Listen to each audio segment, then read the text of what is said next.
Suppose in the step 4 you do not get exactly one box in each row and column, then our answer is not obtained. So we must go to the step 5. If any of row remains without assignment, if you find any of the row in which box is not there, then follow given steps. You have to follow these steps. First step, mark, that is tick the row having no assignment. You have to mark the rows. You have to tick the rows where there is no assignment, there is no box. Now second, mark, that is tick the column having 0 in the mark row. Now whichever row you mark, you must find 0 in that row, and you find 0 in that row, then mark that column where 0 is obtained. Step 3. Mark rows which contain assignment in the marked column.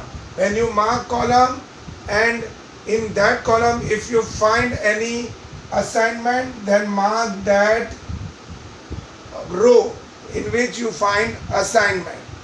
Now fourth step. Draw straight lines through marked column and unmarked column rows. You have to draw straight lines from marked column and unmarked rows.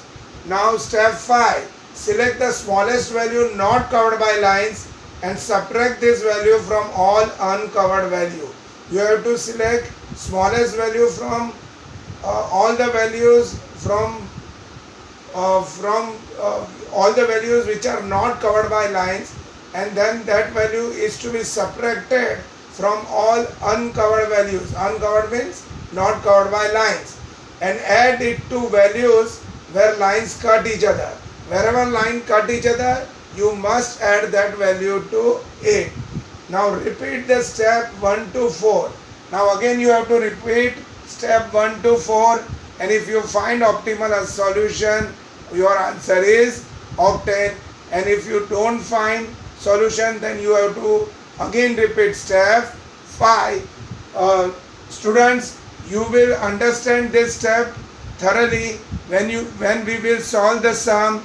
So first try to remember this step. If you can't remember, just copy these steps on one foolscape, and then always take this foolscape when you solve the assignment problem.